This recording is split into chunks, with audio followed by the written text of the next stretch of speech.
Hello, everyone, and welcome back to Roughing the Competition. My name is Brant, and this is Trevor.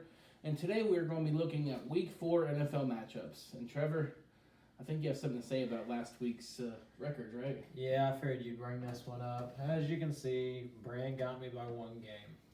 Honestly, it was back and forth most of the afternoon as we watched the games. We traded blows in a few matchups, but ultimately the one that separated us was the Chargers and the Rams.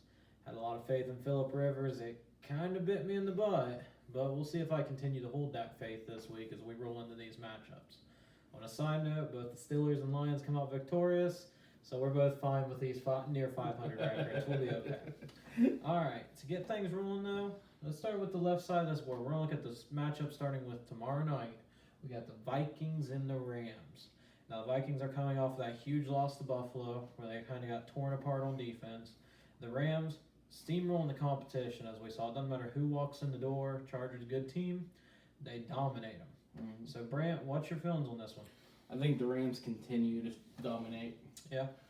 I am taking the Rams. I just think that Rams offense and defense is just too much. Even with them missing Aqib Talib, I believe that they're still a dominant defense. And with Todd Gurley, Robert Woods, and Brandon Cooks on offense, I just think they are way too much. And that continues in my fantasy watch where I think Robert Woods has a huge week this week. Yeah, I can understand that, and I'm probably going to regret this. But I'm going with the Vikings here. I know they got shellacked by Buffalo, and everyone who's watching this video is going to go, oh my god, he's not credible at all. Okay, historically, teams get shellacked. Next week, they come back out firing. Short week. The Rams are down Peters and Talib, it looks like, for this game. Barron's going to miss as well. With that said, Kirk Cousins is not going to fumble twice in the first quarter again. He's not going to struggle like he did. He only has thrown 2 picks on the season, so he's not really turning over the ball. Last week was an illusion. I think he comes out firing. He takes advantage of that weak secondary. Vikings in the upset. That's interesting. Mm-hmm. He's still on the Vikings, huh? Mm-hmm. Yep. Okay. So we got our second game here, Bengals and Falcons.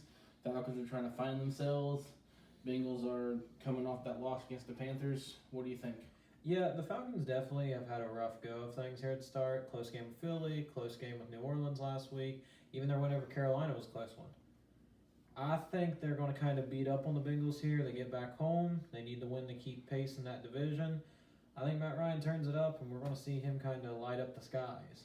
The Bengals, on the other hand, maybe Bernard isn't 100% healthy coming this one. He's questionable. I think, though, they're still going to have a decent day passing. Boyd, Ross, I think they're going to kind of show up, especially if Green's still a little banged up. Still, Falcons easily the winners. Yeah?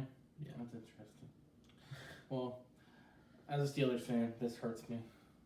Oh. I am going with the Bengals.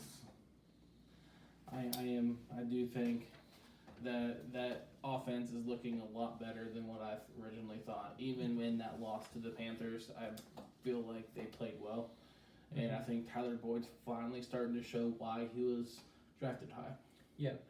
And that is my fantasy watch for the week. I think Tyler Boyd, with A.J. Green being a little bit hobbled, I think he's still playing. Mm-hmm. But with Boyd little hobbled and with a weak Falcons secondary with all those injuries, I think the Bengals can pull out the victory. I can definitely see that. With that said, let's go and move to the third matchup. Let's look at this Bears and Bucks matchup. Now, I'm just going to go ahead and start this one off because, well, I'm not, as you can tell, as a Lions fan, I'm not a big fan of the Bears in general, and I don't think they get it done here. I don't care who the starter is in Tampa. It's either going to be Fitzpatrick or it's going to be Jameis. I think both QBs have a field day with the Bears despite how good that defense is. No one has held Fitzmagic under 400 yards passing. Jameis is ready to come off that suspension. He's looked good in the training room day. I think he's going to be fine.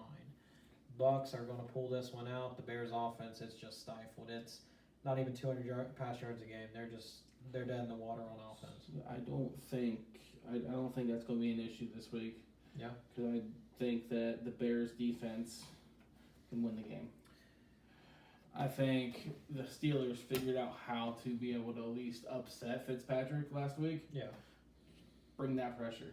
And not very many teams are better than bringing the pressure than the Bears. That is true. I mean, they do have a lot there on that defensive front side. I just think that offense is just it's not found its rhythm. It struggled with the Cardinals last week. Bradford got up early. They had to crawl back into it. I think the Bucks are going to surprise them, just like they started to roll back on the Steelers last week. I think they just get it done against Chicago. But let's move on to our fourth matchup, and here we are: my Lions versus the Cowboys. Now, how you feeling here? I know you were big on my Lions last week. I was a little nervous with them, but they got the job done against New I'm England. still big on the Lions this week. The Yeah. Cowboys are struggling. They truly are. They can't stop anything. Yeah.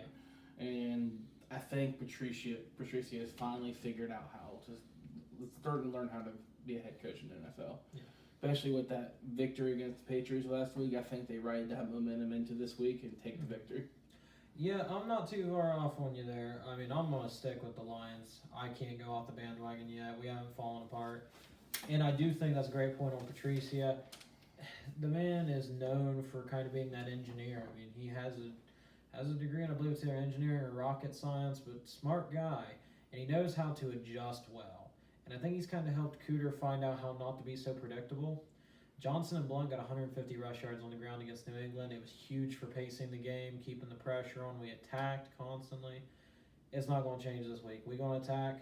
Cowboys only getting 11 points a game right now. That's not going to get done on offense. There's no pass attack. Zeke is getting bottled up. They're going to continue to have troubles. It's not going to get any prettier.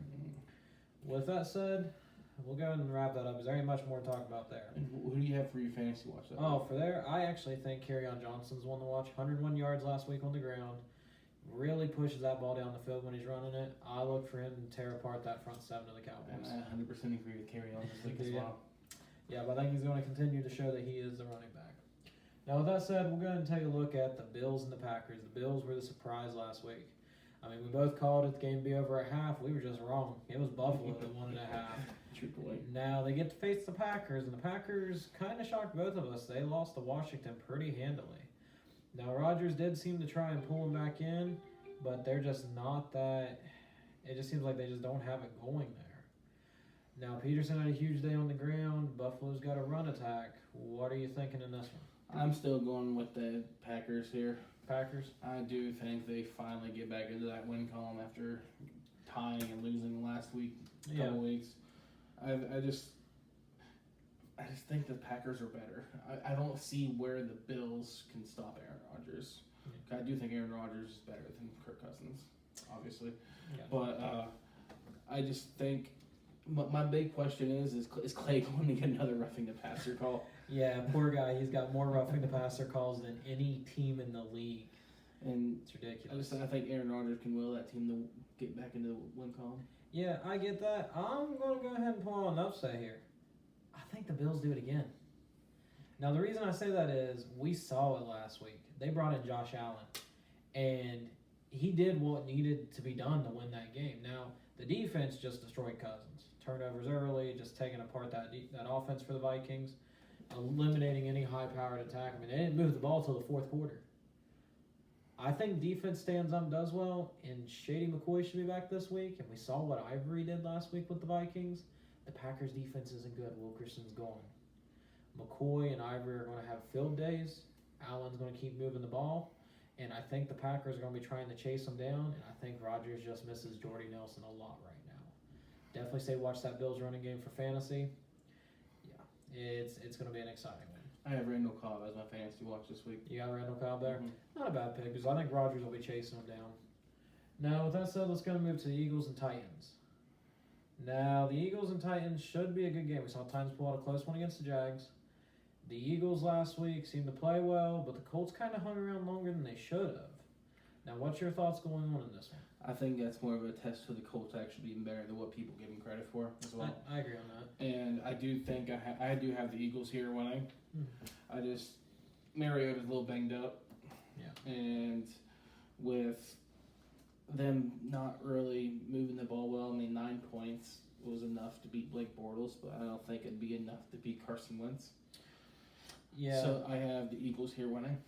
Yeah, I think that's a big point on the Bortles thing.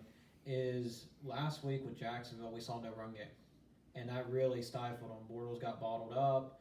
Mariota did just enough to get the Titans a win, which is why taking the Eagles as well. I don't think Mariota's doing that well. I think he's still banged up. He did enough to get the win last week, but that defense carried him a lot. And Jags just are proving once again they have holes on offense. And I think that continues. I think Wentz starts opening up the offense more. Hopefully Alshon's back this week. Maybe we'll kind of see what they can do. Maybe get back to that championship form. I don't think we're missing much there. I do say watch Wendell Small win this game. He ran hard last week. I think he runs hard again this week. And I have Zach Ertz because Wentz loves his tight ends. Wentz loves his tight ends. Yeah, we saw that earlier last week. Yeah, all over those tight ends. Mm-hmm. Now, with that said, we're going to turn to our final matchup on this side of the board, which is the Texans versus the Colts. Now, the Texans are surprisingly 0-3 with 3 really tough matchups so far. The Colts have played well, but they're 1-2, losing tough ones against the Bengals and the Eagles. How are you feeling on this divisional matchup? I have the Colts winning this game. Texans have all the talent in the world. Mm-hmm. They have the offense. They have the names on defense at least. Yeah. But for some reason they just can't put it together. Yeah. And I think that's the biggest issue. I don't know if it's the coaching thing or they just don't have the chemistry. Mm-hmm. But I do have the Colts here. I do think that Andrew Luck can lead that team into a victory. Now, I do think it might be a close game, but I think Andrew Luck, instead of not being able to finish the game off against the Eagles, I think they finished off the game against the Texans this week. Yeah, I think it's got to be the Texans. This is do or die if you're a Houston fan. They're 0-3. I mean, the Jags are 2-1. They're going to pull out another win this week, most likely, so they'll get up to 3-1, which is kind of what we're leaning here. I think Texans fall to 0-4. Bill O'Brien's hot seat it's scorching. It's on fire because that offense is not getting it done. The defense isn't holding teams in check. This is do or die this week if you're a Texans fan. And I think they pull it out against the Colts, but I think you're going to see Luck find his tight ends more. So watch the tight ends for Indy. He tried to find Ebron a bunch last week in the end zone. Eagles secondary played damn good. I mean, just simple enough. And I have Andrew Luck here as my fantasy watch for the week. I think he gets going. Yeah, I think so too. And that'll conclude the first side of our matchups this week. This is a Thursday through most of the 1 o'clocks on Sunday.